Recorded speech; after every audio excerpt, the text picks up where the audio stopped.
After a busy and productive weekend, I'm back. It's Monday, and I've got some new content for you. Hello YouTubers, this is noobifier. There's been only one constant question, well, actually, there have been two questions that are constant since the early day of Kickstarter. One of them is when, and the other one is what are the minimum system requirements? We don't get answers for when anymore, however, there was a post the other day updating the official requirements, which is linked up below. But honestly though, minimum requirements are a bit of a joke, right? We know this as gamers. They don't really help as much as the recommended ones. Recommended is usually closer to the performance that the developers expected you to play. Just because something won't crash immediately on launch doesn't mean that you should expect to play on it. The pre-alpha starcitizen does suffer from desync, crashes, and other peculiar behaviors, even if running on a monstrous system. Most of these issues are directly related to the game itself. However, operating a game intended to release 7 to 10 years from now on a computer that was 7 to 10 years old isn't going to make your experience any better. The computer discussion can be broken down into CPU, GPU, SSD, and memory for the purposes of this video. So strap in, here are some findings within those categories that you might like to know when choosing parts, and then I will speak about the telemetry page itself because it's actually fantastic. For memory, many suggest that 16 gigs is fine. What they don't say, but what I've actually tested, is that starcitizen will occupy whatever memory you give it, within reason up to 64 gigs. The more it can load itself into the faster memory instead of that relatively slow SSD or hard drive. If you give it 16 gigs, it'll use 15 of it. If you give 32, it'll use 30 of it. And shockingly, if you give it full 64 gigs, it'll use around 42 gigs, depending on where in the universe you load from. Memory is quite a cheap upgrade that'll improve performance, providing that you're not trying to get DDR5 for a very new system build. Currently, 64 gig is the absolute maximum needed for starcitizen, and there's actually no need to go to 128 or higher.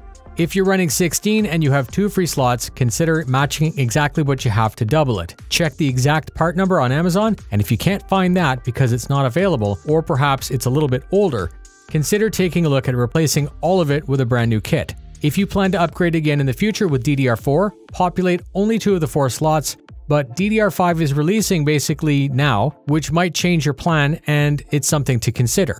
Hard drive space is next. The SSD is critical, and under no circumstance should you be operating any game on a spinning metal hard drive. SSDs come in 2 types, which are SATA and NVMe. SATA can be a 2.5-inch drive with a wire, or actually smaller and look very much like an NVMe. These are significantly slower, and you can tell them apart because SATA will have 2 punched out, not 1. SATA is legacy, slow, and old. PCI NVMe is newer and can operate with better throughput. If you can catch a deal, these 2 different types are quite close in price if you're on a limited budget, and I would prefer you to have a 250 gig NVMe rather than a 1 terabyte SATA if you plan on playing starcitizen. Even more modern NVMe can be broken down into PCI Express 3 and 4, which is even quicker performance if the motherboard can support it. When the game needs to stream something into memory, if the drive is slower, it'll hang and hitch. For GPU, it's obvious, the better, the better.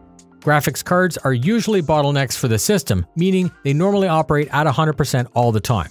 If you plan to play at 4K, you're going to need a 3070 or better, and even that might be pushing it. If you're playing on 1080p with a 1080p monitor, you can let that dip lower and still get playable frames. CPU is very important, however, even very old processors paired with good graphics cards, an SSD, and more memory, let's say a CPU like the 7700K, or even a more modern middle-level CPU such as the 5600X, operate at lighter loads. There is a limit, and of course, if you're running background tasks or trying to stream on that PC, the lower-powered CPU will introduce even poorer performance.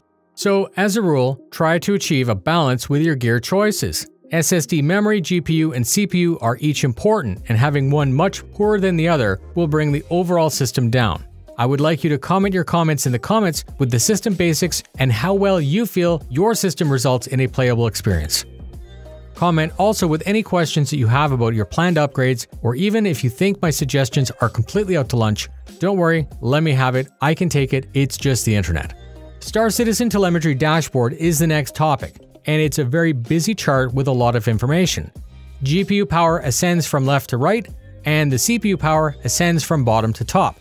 The higher up and the more right you are, the better. The purple dot is considered minimum, and there's a white line to show you where the cutoff is. The green dot is considered good, and there's another white line to cut off. The orange dot is supposed to be you. If you don't see a blinking orange dot, it's either because you haven't played recently, you're not logged into Spectrum, or perhaps you're lucky and have a very strong system. Click Display Outlying Data to expand that graph if you can't see your dot. This is your PC specs that were captured the last time you played on your account. If you were over at a friend's house and played, that might actually be their system. Or if you're like me and have two systems in your house, it may be one or the other. Data is logged on the entire player base each patch, each day, and this is a living, breathing representation of what you can expect. Clicking on individual squares will show you the computer parts that other people own to get the performance that is listed. This can help you choose or at least see what you need to achieve to get whatever performance goals you may have. There's a performance graph by user, which will show you in very simple terms what the community system spread is like. This is how many powerful systems are normally being used. You can see the server live status, which might help you identify if your particular issue is localized to you or a more generalized issue. And finally, you can go back in history to see the record of each patch for research or perhaps to evaluate how each patch performed. These statistics don't guarantee performance because, as I said, there are factors outside of your control, outside of your internet connection and the server. And a reminder that there's a free fly coming up starting on the 19th. This topic is quite timely as you may actually be interested in inviting a friend to test the project. And this is exactly the best way to ensure that they're able to expect what type of performance they're going to get. Please share this and other videos as my goal is to grow the channel. And of course, I can't do that without the help of citizens like you. Stay tuned for more, fly safe, and I'll see you in the verse.